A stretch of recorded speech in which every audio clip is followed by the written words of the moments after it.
Hello friend, જય માતાજી, જય દ્વારકાધીશ. સ્વાગત છે તમારા બધાનું આજના એક નવા બ્લોગમાં.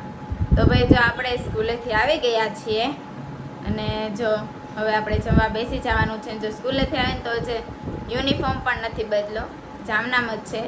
અને હવે આપણે મારા મમ્મીએ છે ને જમવાનું બનાવી નાખ્યું છે, એટલે આપણે જમવા બેસી જઈએ અને પછી હવે તમને લોકોને મળું. આજે થોડોક લેટ બ્લોગ સ્ટાર્ટ કર્યો છે મેં 12 વાગે, કેમ કે સવારેમાં વહી ગઈ હતી હું ફટાફટ, એટલે લેટ સ્ટાર્ટ કર્યો છે બ્લોગ.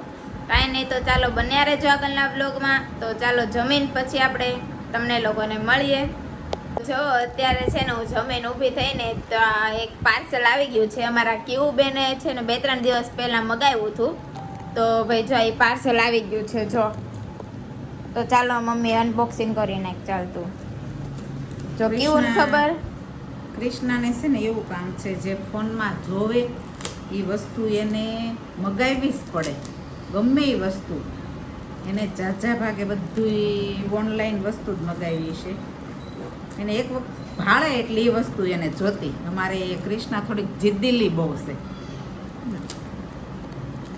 તો જો ભાઈ અનબોક્સિંગ કરે છે, અને જો એ આવશે ને એને ખબર પડશે કે અનબોક્સિંગ થઈ ગયું છે એમ, એટલે અમાર બેનો તો વારો છે. જો ભાઈ આવી ગયું છે, એને કપ મગાવી નાખ્યો. તો જો ડાન્સમાં જાય છે, ડાન્સમાં જાય છે ને એટલે જો કપ મગાવી દીધો હતો. ડિઝાઇન વાળો હતો, પ્લેન જ મગાવેલો હતો ને. તો ડાન્સમાં જાય છે ને એટલે જો એને કપ મગાવી લીધો હતો, અને એને આવડી ગયું છે ને મગાવતા તે મગાવી નાખે. મીશોમાંથી મગાવ્યા કરે છે, મગાવ્યા કરે. અને હું નકરી પેમેન્ટ દીધા કરું છું. એ પેલા જો એને ઓલી કલરની કીટ કવડી મગાવી હતી.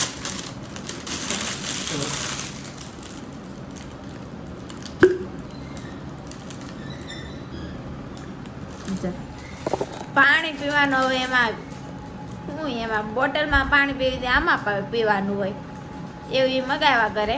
અને અમારે જીદેલી છે થોડીક, જે એને જોતું એ જોતું જ તેમ, બીજું કાંઈ જોવા બોવાનું નહીં કે આ સારું હશે કે નહીં હોય, એ કાંઈ નહીં. એને ગમી ગયું એટલે એ મગાવી જ લેવાનું એને. તો ભાઈ જો આ કપ એને મગાવી દીધો છે. અને તો ચાલો હવે આવે, જે એને ખબર નથી કે આવી ગયો છે એમ. એમાં ફોનમાં એમ બતાવ્યું હતું કે 12 તારીખે આવશે, પણ આજે વહેલા આવી ગયું છે. એટલે એ ક્યારની 12 તારીખની વાત જોઈને બેઠી હતી કે 12 તારીખ ક્યારે. દરરોજ મને પૂછે કે કેટલી તારીખ છે, કેટલી તારીખ છે એમ. પણ જો ત્યાં આજે આવી ગયું છે, અને ઘરે આવશે ને એટલે એના રિએક્શન હું તમને લોકોને બતાવીશ. તો ફ્રેન્ડ, તો જો આપણા કેવું બેન આવી ગયા છે ને હવે એને આપણે એનું પાર્સલ આપી દઈએ. તો ચાલો એમને બોલાવે, એને ખબર છે ને હું બોલાવું. કેવું અહીંયા આવું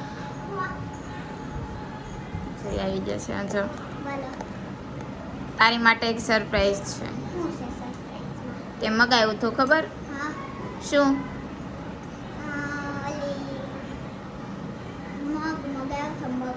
હા, એ મગ મગાવ્યો હતો ને, એ આવી ગયો છે. પણ એ તો 12 તારીખે આવવાનો હતો, તો અત્યારે થોડોક આવ્યો હોય કઈ. લે સાચું કહું તો ચાલો તો એને કેવું બેનને આપી દઈએ એનું મગ. જો દીદી, આ તો 12 તારીખે આવવાનું હતું ને, આજે કેમ આવી ગયું? ઈ તો ખબર નહીં, પણ આવી ગયો ને. ચીલ કરો, ચીલ. એટલે ઓકે, હવે તું એનું શું કરીશ? તું એનું ઈ મને પાણી પીશ. તો એ પાણી આપણે ગ્લાસમાં ન પીએ કે નહીં, આમાં જ પીવું પડે? ડાન્સમાં લઈ જઈશ તો ભાઈ રાખવાનું. ઓકે. તો ભાઈ એને પાણી પીવા માટે એ ખાલી મગાવ્યો. જો ભાઈ એને મગાવી દીધો છે, અને એને જે જોતું એ જોતું. અમને કાંઈ પૂછે નહીં કે મેં આમ મગાવ્યું છે એમ. હાથે બસ એને મીશોમાંથી ઓર્ડર કરતા આવડી ગયું છે ને, એટલે જો એને મગાવી લીધું છે. અને અમારે પેમેન્ટ કર્યા કરવાનું એકલું. તો કેવું લાગ્યું? સરસ જ લાગે રે. કાંઈ નહીં, તો ચાલો હવે છે ને હોમવર્ક બાકી છે, તો ચાલો આપણે કરી નાખીએ, અને પછી ત્યાં તો આપણે વિડીયો અપલોડ કરવાનો સમય થઈ જશે. ભાઈ જો અત્યારે અમે આવી ગયા છીએ અગાસી ઉપર, કેમ કે વિડીયો અપલોડ ને એવું બધું કરવાનું હતું ને, એટલે ના બાજુ જા એને છે ને આજે ડાન્સે રજા છે કેમ કે એના ડાન્સ ક્લાસીસ લાઇટ નથી ને એટલે. અને મારા ઉગીભાઈ ને એ જો ત્યાંથી અમને છે ને બોલાવે છે. એમ જો જોઈ રહ્યા અહીંયા ત્યાંથી છે ને અમને બોલાવે છે તો અહીંયા આવો એમ. તો જોઈ નીચે પડી ગયો, જોઈ નીચે ઉતરી ગયો તો ત્યાંથી પતરા ઉપર એને પાછો ચડાવ્યો. એટલો અમારો બનાની છે ઈ. અને જો આપણો વિડીયો અપલોડ થઈ ગયો છે તો ચાલો હવે આપણે નીચે જઈએ. અને આજે કંઈક તો મેં તમને લોકોને કીધું એમ કે આપણે કંઈક પ્રોગ્રામ છે તો ચાલો મારા મમ્મીને પૂછીએ કે શેનો પ્રોગ્રામ છે. ને આ બાજુ જો અમારા બેન હોમવર્ક કરે છે સમજો. એ નવું આવી દીશે ને મેં તો ચાલો એને પૂછીએ કે શું પ્રોગ્રામ છે એમ. શું બનાવો છો મમ્મી? બનાવવામાં તો આજે બહુ સારું છે પણ સબસ્ક્રાઈબરને એમ થતું છે કે દરરોજ કંઈકનું કંઈક બનાવે, દરરોજ કંઈકનું કંઈક બનાવે, નવીન જ હોય. એક દી ઢોકળી હોય તો એક દી આ હોય. સબસ્ક્રાઈબર કહેતા છે આ તો બધા ખાધુકડા છે, બધા ખા જ કરે. તો આજે બનાવું છું ચણાના લોટની ઢોકળી. ઓકે, એ બધી અલગ રીતે બધી ગ્રેવી નાખીને અને ચણાના જો આ ચણા લોટ બાફી લેવાનો અને આ રીતે એને પછી બટકા કરી નાખવાના. અને જો એને બનાવી નાખી છે એટલી બનાવવાની હતી. જો આજે છે ઓફિસ વાળાના તારા પપ્પાના ભાઈબંધો બધા 5-6 જણા છે કે ને એના માટે છે બધું. ઓકે, રોટલા તો બધા હો હાથે લાવવાના છે અને ઢોકળી હું બનાવી દઉં છું. ને ક્યાંની આ ઢોકળી વખણાય? આ ઢોકળી વખણાય હણોલની. પેલા બનાવી હતી ઈ મારા મમ્મીના ગામની પરવડીની. અને આ છે હણોલની ઢોકળી, આપણે ભાવનગર જિલ્લો. અને અમારા વિડીયોને લાઈક, શેર અને સબસ્ક્રાઈબર કરજો.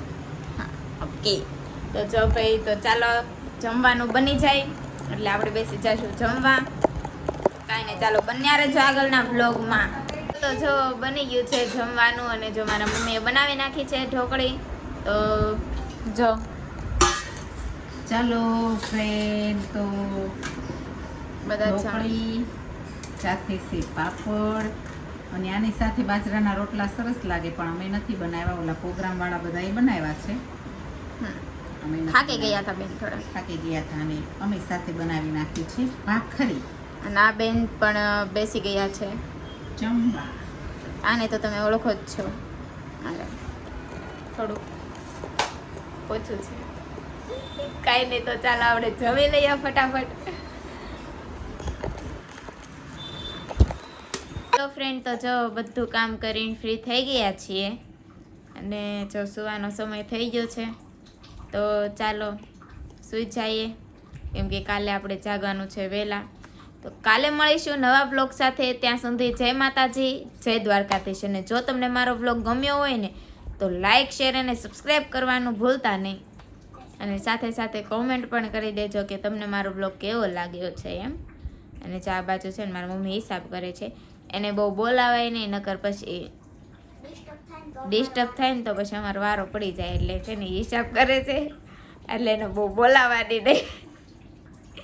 કાંઈ નહીં, ચાલો બાય બાય.